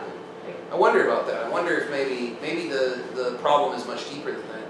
But I always feel like debate always cuts, sort of cuts against the classroom model of education, or like what Paulo Freire has called the deposit banking model of education, pedagogy. No, I think it does, but I think it's like you do debate maybe once or twice a week, and you go Sure. to school 8 hours a day, 5 days a week. You pull a kid out and say, hey, you know what, be open-minded, don't think about getting the right answer, and Yeah, they freak out. yeah, Yeah. you can't really do much in that time, so by the time you quote unquote break that mentality, you don't have enough time to think. Yeah. It's contextual too. I mean, I think part of the problem of something that vexes me, like the teaching of the fallacy, something that we do in my field day in and day out, is also very vexing to me, because when you teach the fallacies under the constraints of the classroom, it's worse than useless. And like Martin Baldry, who's a Dutch philosopher, has pointed this out, where he's like, any example of fallacy, or any place where a fallacy is easily identifiable, it's kind of useless, because if it's so easily identifiable, the persuasive power of that argument is in question. You wouldn't have to identify the fallacy because people would be like, I just don't buy it, this is dumb, right? The vibe of the argument would kill it. But then on the other side, if you do identify a structural fallacy in a very highly complex argument, it's a baby bathwater dilemma. So the only response we have to fallacies is throw the argument out. But we might be refusing to do something very good because of a structural error. So this is the aporia fallacy that Martin Baldry points out. I know that's not really relevant to what you asked. So is it possible to do something where you teach the constraints of argument? And I would say yes, but I think the biggest difference is to put an audience there. Because those constraints in the audience are unknown to them if Lacan's correct, and this is how people come to the room. It's unknown to them. It's also deeply immersed in intersectionality. Like they might have constraints based on how they are thinking of themselves and the intersections of their identity. And then a good speaker can say, but what about this role? And flip it and say, oh, now I'm very concerned, right? This is sort of like the rhetoric of things like the I don't know how you feel about the success of it, but something like Black Lives Matter is trying to like flip that around and say, now think about this in a different kind of position. It's not a question of human life, it's a question of this particular context, this particular situation you might not be familiar with, right? And they had some success with that, which I think is quite good at twisting it around that way. The other thing is, I think I'm with William Hawley Davis, like 1960, on this, which is the idea that those constraints exist anyway, and they come from human beings being in the room hearing argument. And that would be a much more realistic way to do it, because it's always moving, it's never quite there. The thing about tournament debate and format debate is it's always like, that's really kind of a no-go area. Now in policy debate, that's become the heart of policy debate, is arguments about what's permissible. Can I stand up and challenge debate itself? And in the Urban Debate League several years ago, there was a very funny, it's kind of tragic too. So they would have this national tournament, the Urban Debate League. The Urban Debate League goes and spends millions of dollars from donors to put debate in extremely poor performing schools. So-called inner city schools are what we would know from the Civil Rights Act, Title III schools. Schools that are in very impoverished areas, that have no resources, nobody wants to teach there. Very bad places. I've done debate outreach with these places, and the students are great, and they love debate. It's very different than what they're getting normally. But the Urban Debate League is doing this. The Urban Debate League, one of the most popular cases one year was ban the Urban Debate League as the affirmative case because debate is racist. And then they used Urban Debate League material to show that the rhetoric constructed these students in a racist tone. Now this case was so popular, it went to the national level, the national tournament. Everybody's running it. So the director of the Urban Debate League has all of these people who are giving millions of dollars to the Urban Debate League judging these debates. Now, are they going to be able to do what the chief adjudicator has told them to do? No, don't put your personal, just judge the argument here. They're like, wait, I'm I'm an executive at Microsoft, and we're putting $250 million into this. And they're all saying, like, and then these, like, teenagers are like, the blood is on the hands of the sponsors of the Urban Debate League tournament for perpetuating racism and violence in our culture. This is something in 89. This kind of thing. What are they going to do, right? So the chairman of the Urban Debate League had to send out a memo and be like, look, I'm all about free speech and everything, but like, let's use some common sense and think about who's in the room. That constraint is much more powerful than the fun kind of gamey constraint of being able to argue against debate based on the rules of debate in a tournament. Does that make sense? So they're both constraints. Which one is the constraint that's going to serve the student better? The gaminess Vegas model constraint? The card counting constraint? Or the constraint of how do I make the argument I believe in an ethically responsible way to where this person could understand it and assent to it, right? That's what I'm more interested in. Which I think, I mean, maybe this model doesn't get there, but I think as an educational model, it's like, look, I'm going to be okay because I know how to handle what's coming at me in the world, right? Which is kind of what the master signifier does. Oh gosh, I must have said something wrong. Let's have you and then you. Okay, I guess I have a comment and a question. Sure. Well, the first comment I have is that I don't necessarily think that, and I am new to debate, so I don't think that it's necessarily like school that makes people closed-minded. I think it's where they come from.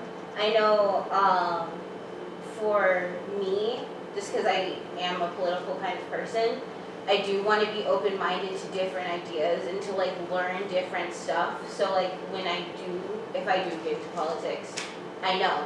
And I want to know, and I'm aware that I don't know. So I feel like it's easy for me to like want to know and want to be persuaded. I feel as if that your notion for a debate, and again, I am new to this, is like almost like if we ran it like it was a Socratic seminar and that there was like an audience in the background and there's multiple people talking and then there's like, there's the disagreement. And I don't know if you've argued with anybody or debated with somebody during reading class or English class about like, oh, this character is definitely like this, they would never do this in real life, like blah, blah, blah, blah, blah, blah, blah. Like, I think that honestly doing something like that would be more fun, especially if everyone had the knowledge of it. Especially because I feel like most of the stuff that I have debated so far, half of it I did not even believe in nor care about. And I feel as if that like when you do care about it, it makes you want to know more or want to learn more. So like, how would you go about like making arguments like that? Yeah, I mean, that's a great comment, great issue. I mean, maybe the model of debate is something that, like Howard Woodward, the students should come up with a topic that interests them. They should do it on their own. Like when we defer to national organizations or other kinds of tournaments that want to follow a particular set of rules, like BP or CETA or something like that, and they said, this is the topic, this is how the topic's going to be. They're pushing a kind of it looks like it's like, like you said, the topics you don't care about. Anybody who's like deeply, deeply invested in BP would be like, that's fine. Because what you're learning about is how to make argument, right? That's the field of knowledge. And it's set by a particular understanding of what constitutes an argument, which is the master signifier. It's not, you don't care about this, it's not you didn't have a hand in making it. Like in this model, you make it, right? So this is kind of what you want. So maybe that's kind of the way to do it, is to think about how can I express, and this is a real challenge for BP, less so in policy debate, how can I express the things I care about under any motion? Under my own terms, quite literally, my own language, and still have competitive success and get feedback that helps me really think about what I'm learning here. It's a real challenge. I had students try to do that where they were like, I'm going to try to bring in a feminist theoretical perspective on every motion, no matter what side, no matter what position.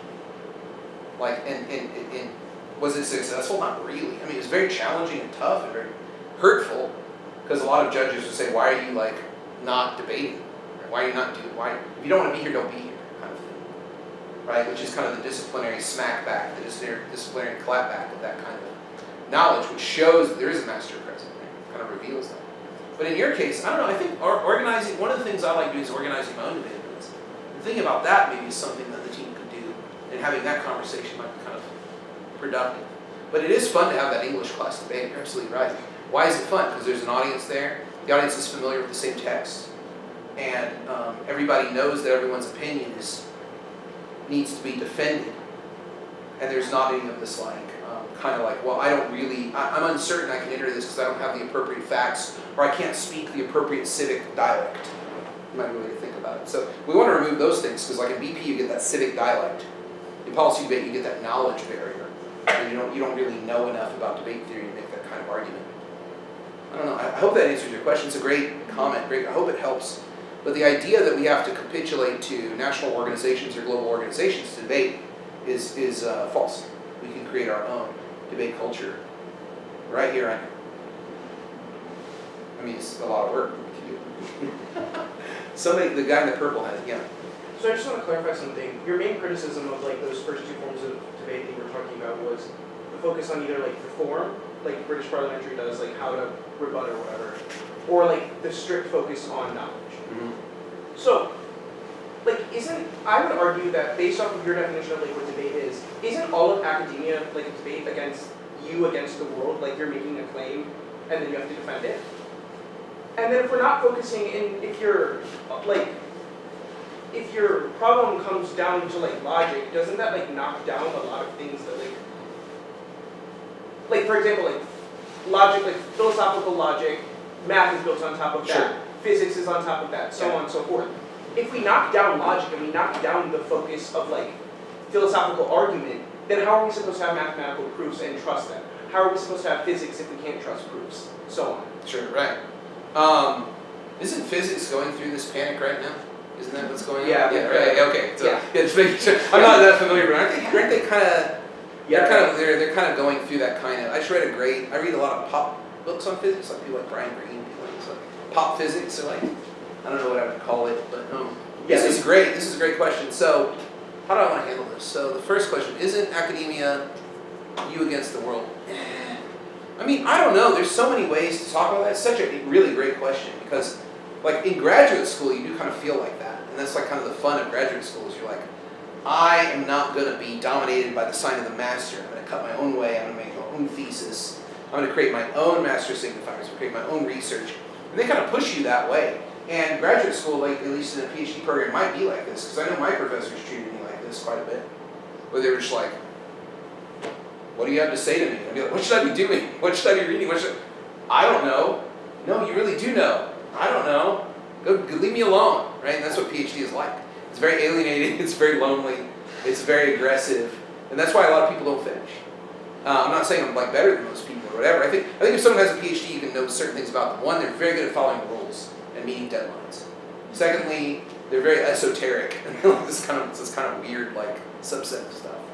But I think academia probably, Lacan is talking about academia with these things. The discourse of the university is what he says being in the university is like, which is where people say, well, this is what you need to know. And you're like, well, why? And you're like, don't ask that question. It makes it seem like there's some kind of insidious motives hidden behind the curtain, right? Like you want to be a part of this knowledge that is neutral and known and objectively valid. On the question about mathematical proofs, I think these things are always, there's two different views on it, on logic and things like that. Internally, there are these debates happening about whether or not these proofs can be, and they're always kind of continuously happening. But that's kind of kept out of the view of other people. I think this is really very well detailed in this book. It's not really about mathematics, but I think the argument holds, which is The Structure of Scientific Revolutions. You read that book? It's great. Thomas Kuhn, and he talks about how science appears to be this progressive, advancing, positivistic kind of thing, but really it's just like they go along for a while and collect knowledge, and they make a mistake, and they go rerun all the experiments and clean it all up. And that's what a scientific revolution is. But it applies to a lot of these fields that portray themselves as sub 2, as a field of knowledge, but really there was like a motivation behind it. Once they discover something weird, like X-rays, for example, you have to go rerun everything else. Like when Apollo astronauts landed on the moon, what was the very first thing they did? It wasn't really made public. What's the first thing they did? There's a video of it you can find on YouTube, but it'll shock you. They were like, we got to really figure out if this Newtonian thing that we've been using for a very long time is actually true. So the astronaut was like, okay, I'm going to do this weird thing. Like he's just like an Air Force guy, right? He's like, here we go. He has a lead weight and a feather. Here we go. And every physicist around the world went, we might have a lot of work to do tonight if this doesn't work. And dropped it. And they both hit the surface of the moon at the same time. Woo! We don't have to rewrite physics.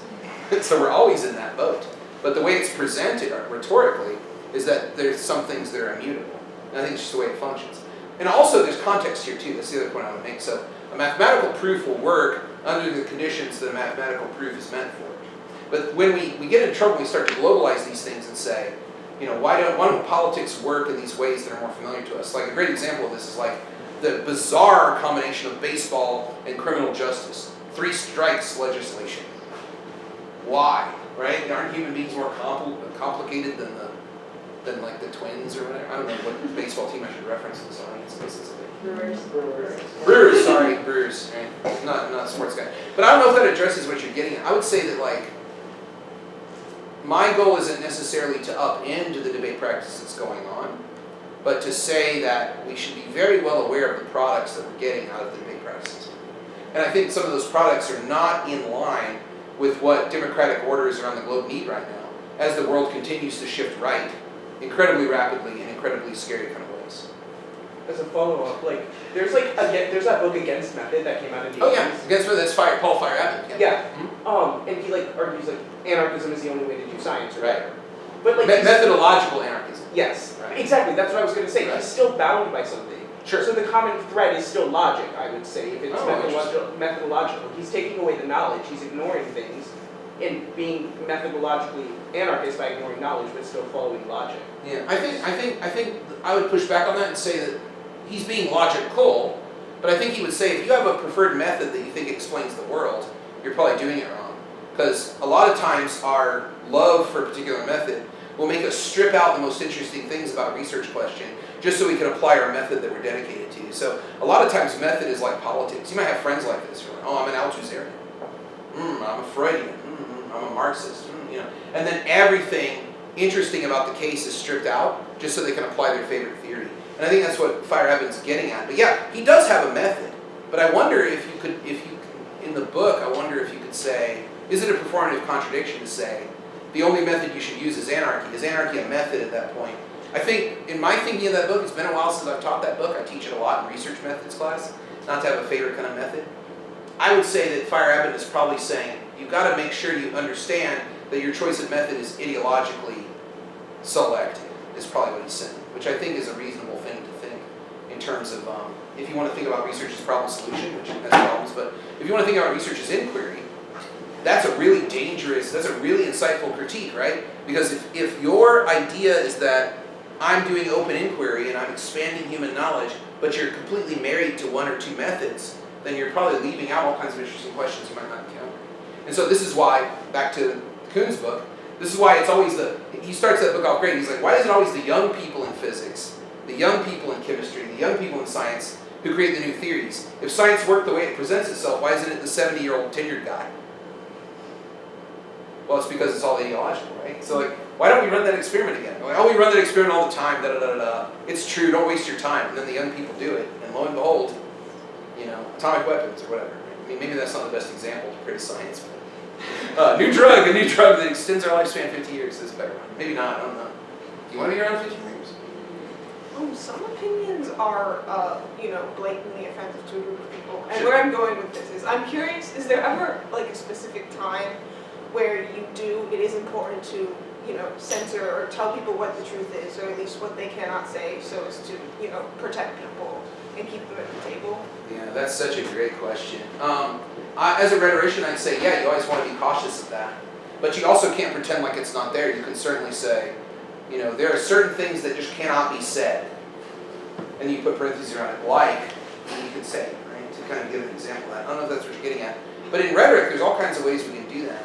And sometimes you're in a situation where you're arguing for something you think is very important. And nobody wants to hear it. Nobody wants to hear it. This is the most difficult rhetorical challenge, I think, trying to make an argument. The best thing that you can do is try to use the things the audience brings in. A lot of times when we think about debate, we think about argument, we think about it's us, it's kind of like us versus the world, right? So we have to bring in all the facts and all the material. We have to be stacked. So it's almost like these bad 80s action movies where the guy's going to assault the enemy compound by himself. And so there's this montage of sticking a gun in every possible belt and pocket, grenades, and there's this action music, and the knife, and like Rambo or something. It's like, I'm ready. And this is the way we kind of imagine going into an argument like that. But everybody's bringing resources with them. And the trick is to try to think about what kind of common places you might have, even with a very hostile audience. There are some values and things you do share. And maybe that's a way in to talk about it as well. As far as offensive terms and offensive ways of speaking, that's always tough because it's always in motion. I deal with this all the time teaching, right? Because I'm much older than you guys. And there's certain ways that you guys like to speak about things like gender identity, things like that. I'm still kind of learning. I'm still learning about the way that we talk about people who are not white has changed about 10 times in my teaching. Like, what's the appropriate terminology? And I'm open to this kind of stuff, but you're always kind of making a mistake. I always make these mistakes all the time. The thing is to try to own it and then use it as a way to create common ground with the audience to get that thing across. As far as fidelity to the truth, I think that comes in second place as a rhetorician. Fidelity to the audience in front of you and keeping that ethical responsibility in mind that it's like, I have something to say, I want them to believe. How can I make sure I've met my ethical responsibility to give them the best possible chance to understand what I have to say? And so it happens like the understanding, feeling, agreement. Agreement's a distant third.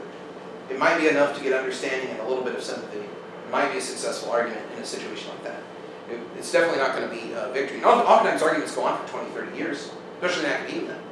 And then someone will be like, oh yeah, you know what? That book I wrote 20 years ago. That idea. So it happens on a longer timeline than debate too. So I don't know if that addresses, it's such a good question. You can write a book on that. So I hope that. Okay, great. Yeah. Yeah, this is just a comment, but I found myself smiling when you were talking about how in VP we are so focused on like the language and how to win the debate. And I'm new to debate as well, vaguely, and so I found myself hyper-focusing on that as well, but how it works here is so the judges often will be a closed deliberation, and so after the debate is done, we'll find that 8 of us just start, sometimes we're just talking about what's going on in our lives, but sometimes we'll continue on the conversation, but without that like extra like constraint that Rhea was talking about, and sometimes that's what I leave like debate thinking about, like that conversation when you get people's biases and backgrounds, and you know we can almost like we're all acting as judges and we're all like having our own opinions, and like that's almost more valuable. So I don't know what kind of debate that would fall into, but it's just interesting how every session we have kind of this order and structure and VP debate where you can take the language from like one motion to the next and see how similar it really is, just with like different examples just thrown in there, and then that conversation that's so much more natural that happens after every session as well. Yeah, I mean, I often felt that way too in my debate life, is that I enjoyed the moments between the rounds, talking to colleagues and talking to students, much more than the actual debates. And I would get frustrated when they'd be like, the pairing's up, and I'm like, oh man, we had such a good conversation. So a couple of my friends and I said the same thing. So I started a podcast many years ago, AJ knows about it, this podcast that meant to just be the moments in between. So I just have other BP coaches and other students come on, and we would just talk like we would talk at a tournament between the rounds. And it was relatively successful. You can go listen to the back episodes if you want to. The name of the podcast is In the Bin, which is British slang for being at the bottom of the tournament. In the bin. It's like, oh, what, like the judges will talk like, what round did you judge? Oh, I was in the bin, which means you judge somebody who's like, 03, or, they've gotten straight 4s or something. Right? So, and that's the round they got to judge. Bin round. Like, the British are also like warm and fuzzy about their debate terminology. So it makes you feel really happy. So I just called the podcast In the Bin. And then you go listen to it. Try to do that. The other thing about this is like, you can think about it like, why would an English professor assign something really stuffy and old and inaccessible? Like, I mean, I'm not English, I can't think of a text like this, but why do we have to read these old, stuffy kind of texts? And one of it might be that structured, kind of frustrating, limited thing allows for the conversation to happen, which is where the real teaching comes in. So then you can connect it and it gives you more connecting points to articulate the values that we might share in the classroom. This might be the reason why public school is so important, and why it's important that you read things like, I don't know what you hated to read in high school. What's a book you hated? Johnny Goes Going. Johnny Goes Going. That was very quick. This is a deep pager or something. Right, so something like that, you read that, you're like, why are we reading this? This is so stupid. And then a good teacher will say, how do you feel about this? What are the connections? What are the ways these things come out today? And that gives you a kind of a sense of what the public is, right? So in education and pedagogy, it might give you a sense of what the public might be or what they might stand for. And you with other young people are like, yeah, maybe loyalty is important. Maybe Johnny should have gotten his gun. I don't know this story. But I'm thinking about, who did I hate to read? It was like, unfortunately, I remember like trudging through Great Expectations in high school. And I mean, Dickens is a great writer, no question. But I was like 15, and I was like, oh my God, why? Why is this so long? Or this kind of thing. How would you define both, I guess, a civic discussion and a civic debate? And what are the merits of both? And what are the goals of both? Yeah. So I think discussion is one of these things that's like very unmodeled, it's very kind of open. And in a discussion, nobody really has a stake. So discussions usually kind of take it like, well, I feel. And there doesn't really feel like there's any obligation to push back on what anybody else says. It's more of an adding to. This is very similar to like, if you ever read David Bohm's On Dialogue, have you read this book? So that's another book, this happens every time people I'm like, have you read that? People are like, oh my God, what have you not read? Like, I just keep mentioning books. David Bohm is a very famous person in physics. He won the Nobel Prize for inventing this thing you might have heard of called a laser. It's like, this is a good reason to win a Nobel Prize, right? So he's an optics guy, physics optics guy, and as he got older, he said, you know what? Studying photons has made me think about politics. People are generally like photons. They're bouncing around everywhere, and they're doing all these weird things. We're not really sure where they are sometimes, and sometimes they appear to be in two different places at the same time. All this stuff about physics, but if I can concentrate photons on one place with enough intensity, they can cut through anything. That's a laser. A laser, literally, you can create a laser that will cut through any material. He's like, I want to be able to do this with people, with politics. So he created On Dialogue, where he's talking about discussion the way I would say to model it is read David Bohm's On Dialogue, and he talks about doing these debates about nothing, where you get people in a room and you just have an open conversation and people push on each other. And there's Bohmian societies across the US, across the world, who try to use what he came up with. So he had this amazing second career in language and discussion there. Civic debate is much more structured, and it definitely has to have oppositional sides, I would say. Because what you're trying to make there is you're trying to force the audience to question some of their own assumptions that come in. In a discussion, I don't think you need to do that. A discussion might be a preamble to a debate, but a debate can also lead to a discussion, which is what you're talking about. So the relationship is unclear. But I would say the difference between that is debate, ironically, requires so much more agreement to happen than a discussion does, which is not the way to really think about it. But in a debate, you have to be like, what's the topic? Who's going to speak on what side? How many speakers are going to be? How long are they going to speak? Are we going to have cross-examination? What's the questioning going to be? When is the audience going to question? Are we going to have coffee? I guess that's a discussion question too. But all of that has to happen for debate to happen. Debate is based on agreement, ironically. I guess the reason I was asking was I love the Socratic seminar point you made, but I guess the idea of, in terms of the wrongs that are with debate, like I think we're answering Calvin's question, a lot of the wrongs are structural. Sure. If you take away structure from debate, it's going to become, like even your podcast, a bit more like a discussion than debate, which there's a ton of merits to that, but I guess the one merit I always had for debate was Socratics, or at least like big groups, they tend to be, at least depending on the composition of the class or whoever's in the room, there's like that risk of hegemony, like, you know, we always hear about like, I'm sure we've all been in one English class where it's like the two boys playing devil's advocate, they're speaking for the class, and then every non-straight white man identifying, you know what I mean? Right, yeah. So I guess the idea of structure has a ton of harms, and obviously it can reduce complexity, but also the force structure also forces a degree of participation from everyone and forces, so would getting rid of structure from debate just turn into educated discussions? Yeah, I wonder if you could, I mean, all these things have a structure. I wonder if you could do that. I mean, there's always a structure present, and I think the harms come from thinking like the discussion, like in the English class, you mean, that it's not being controlled, that it is a neutral space where everyone can speak freely. It would be a bad teacher who doesn't think those ideologies about who can speak freely, who's not taking a risk speaking up, don't come into the classroom, right? So the people who are non-white, non-cis, heteronormative kind of identities, they're taking huge risks by speaking up that a white man isn't taking, right? I think that kind of thing needs to be dealt with, because that's a structure that's being imposed by ideology about what the normal is. Who's the normal speaker? That's something we talk about in rhetoric all the time. It's a white man behind a podium in a suit, right? That's what everybody thinks of. Like, or not even that, it's any different idea. If any of the whole room is the same, this is an idea that isn't fit in. Yeah. Right. So so structure is inevitable, I'd say. And so one of the ways of thinking about it is being like, okay, if we have this structure, what do we get? Which is what attracted me to this model in the first place, is that there are results from these different kinds of structures. But I don't know if you can get out of it. I think the Socratic seminar has a particular structure. But I think maybe there ought to be a meta conversation about what's being permitted here too. And like David Bohm talks about that as well, right, in his model. So I think that model might be very fruitful for you thinking about what this might look like or what it might be. So, in the back.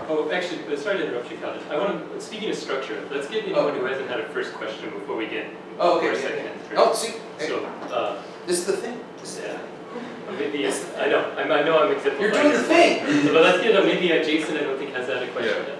can I ask, like, in the future, do you believe these methods of debate that you presented here today, do you think that they can coexist harmoniously? Do you think that, I guess, what I'm trying to say is that, truth be told, all these methods of debates have their own special pros and cons. Like, for example, it would be nice to have like a general audience of 400, 500 people who listen to our BP debates here in Washburn, but we know that's not possible, so we just have like 1 or 2 judges for that matter. But also at the same time, something that we talked about, the constraints and limitations, but also like the habits that it induces, like for example, what is the best way to win? Like that kind of mindset that it creates. I feel like it also has like some positive effects. Like the answers that you find asking yourself that question will make you inherently a better debater, a better communicator, a better speaker. So I was wondering, what was your opinion on that? Like, does everything need to be like real life, or can there be like a segment of debate where it can be conceptual, practical, and have that kind of structure as well? Yeah, I mean, I'm not against like monastic practices. I think a lot of people like monastic practices. It's a tight-knit community. You're doing something weird and special together, and nobody else understands it. It makes you feel pretty cool.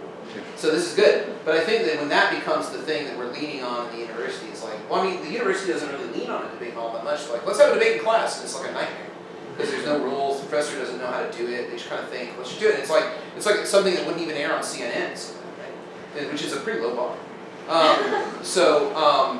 There's that consideration, but yeah, I don't think that, I mean, none of these practices are, I mean, I'm speaking pretty strongly saying they're bad. Lacan doesn't say any of these practices are bad, so they're natural. And this is the way we speak to each other, and these are the positions we take on for different roles in our life, educating, commanding, learning, and revolutionizing. So they're pretty natural. I'm kind of using them a little bit heavy-handed to kind of get to what I'm wanting to do. But I don't know, I mean, when we say like, we're learning the practices of best speaking, I'm like, well, but for who? Like, what does that look like? Like, the best practices of arguing, for who, right? But what's missing for me is audience. And I don't know if it's true that you can't get an audience here for a debate. I don't know if that's true, I bet you could. It's just it's a question of the capacity of thinking about what a debate is, right? So that's why I push some of these alternative ways, because we tend to think of what would a debate look like if there were 5 positions, right? Could you make a model of that that would make sense to an audience? I think you could. And you can try, and the worst thing that happens is 20 people come and they're like, I don't get it. But that's fine. That's kind of what the university's for, right? I think the university is for failure. Right? It's kind of weird. I mean, the admissions will never sit. The administration will like, shh, right? Because they want you to come here. You're going to get a great job, and then you kind of like learn some of your preferences and things that you didn't even really know how you thought before you come here. So it might be part of that too. But I think the problem with the tournament, which is something I've written against, research against, is that it always tries to conflate its practices with the natural and the normal in the real world. And then it kind of, in that Popperian way, says, well, politicians don't know how to debate. Look, I'm sorry, that's what we're stuck with, right? Like, we're stuck with Parliament, we're stuck with Congress, that's the way it works. So how much of that do we would conform to that? Or do we want to have a revolution and get rid of these governments, which is that's a heavy lift, but some people would say, let's do that. Let's get rid of these governments and replace it with something else. Some people would say, let's learn how to do that so we can get on the inside and change it around. But by that point, much to the point that she was making down here about at some point your imagination skills. It's like that great Murakami quote where like everyone has a special gift and the role of school is just to grind it down. Right? That Murakami's beautiful quote. It's like school doesn't know what to do except to crush the gift in each of us. Something like that. It's really. I have it on the door of my office. I'm always like, Dean, come by and see my office. School crushes the gift, right? So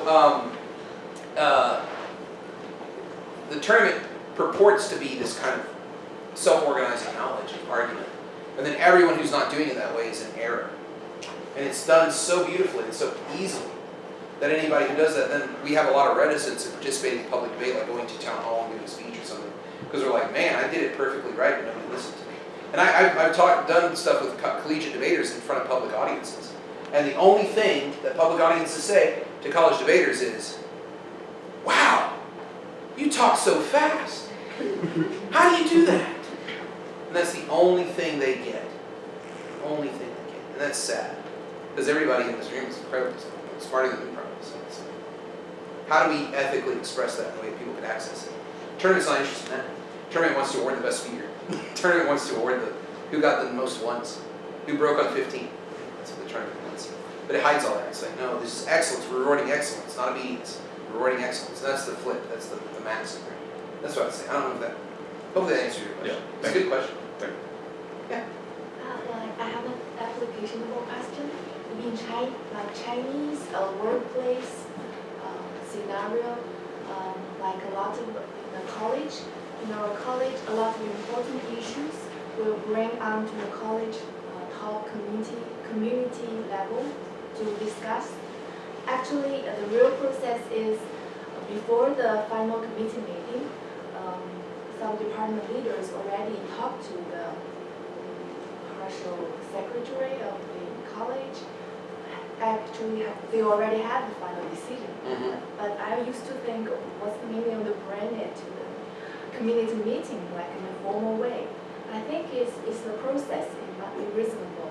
So my question is, as a brain hand, if like you join that community meeting, a lot of experienced like debaters, very good, how to be assigned the theory, guidelines, techniques into that kind of community meeting to make it like nobody wants to be seeing that kind of meeting. This is a very tough question, right? I was thinking.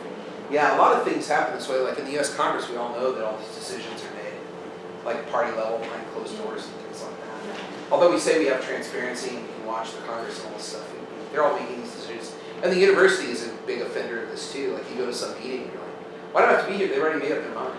And they just kind of go through the ceremony. So one of the things about debate is sometimes it is just a ceremony. It's just a symbol that has to be done as kind of an appropriateness thing. So the politics of interfering in that have to be somewhat creative. If you don't want, you can disrupt that ceremony and maybe the decision won't happen. So you have to be creative about what that would look like to disrupt that thing. And it might not look like, well, here are my reasons, and because the decision's already been made. So I'm going to be open to that. It might be questions or statements that engage the ceremony in kind of maybe a more ridiculous kind of way. And so what's been recommended by some people in terms of doing resistance this way is to take a principle that no one in the room would question and kind of take that principle on to a ridiculous degree. So, right, I can't think of a great example for you talking about it, but the idea of being really good at reason and evidence and stuff sometimes doesn't work when there's deep levels of power involved. So one of the things might be, if people are doing it behind closed doors, maybe you can go and meet with other people behind closed doors and say, here are some of the arguments you might not be considering, or here are the issues that you can't say in a committee meeting or a university meeting. These can't be said publicly, but I know these are the things concerning you. Maybe we can compromise this one, and then you can maybe get what you want. But in a meeting where the power is that, I mean, I hate to be that guy, but I don't know if debate's going to help that much. I mean, we like to have that fantasy that it would. Like we have the Mr. Smith Goes to Washington. You see this movie? Old movie, Jimmy Stewart movie, where he like shuts the Senate down and fights for good, and he wins. And it's a nice idea, but I don't know. I hope this answers your question, but I would say speaking to people one-on-one about those kind of concerns might be the way to go. In the committee, people might not be ready to or eager to have the debate openly for some other political reason that we might not know. Yeah, that's right. Okay. Let me step in here. 2 hours has flown by. It's already 4:45. Our session is ended. I'm sure Professor Yano will stick around to answer other questions you may have, and he will be joining us for the banquet tonight. So let's give Professor Yano another round of applause.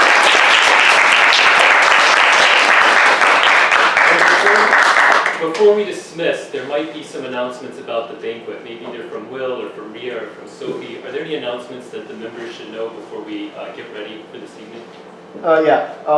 If anyone here wants to come to the banquet and hasn't RSVP'd yet, you can. There's free spots. So let me know afterwards or message me. I'm about to scoot, but I'll be there. Yeah. Announcement 2, Gabe, Marina, and I, we're going to get dressed with the union. We're going to be there already. If anybody who's on the socials committee, you know who you are. For setup stuff, make sure you're at the union at 6 o'clock so we can set up. Everyone else, feel free to arrive at 7. All right, see you at 7. Stand with me if you haven't already. We're walking late, so. All right. This feels better.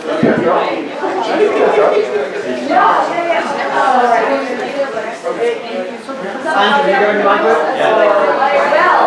Hey up. How you feeling? How am I feeling? Oh, yeah. Jesus Christ, have fun editing that.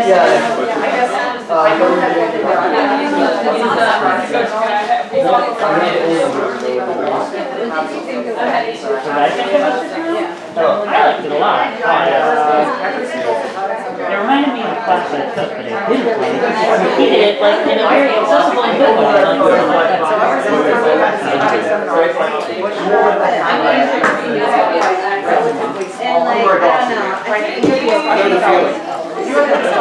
I'm open to It definitely gives a new perspective. At least for BP, this is my first year, first semester, and it's really been like super structured. I always just, kind of, always found certain That's fair. in general, like, maybe I'll do him a favor, he probably doesn't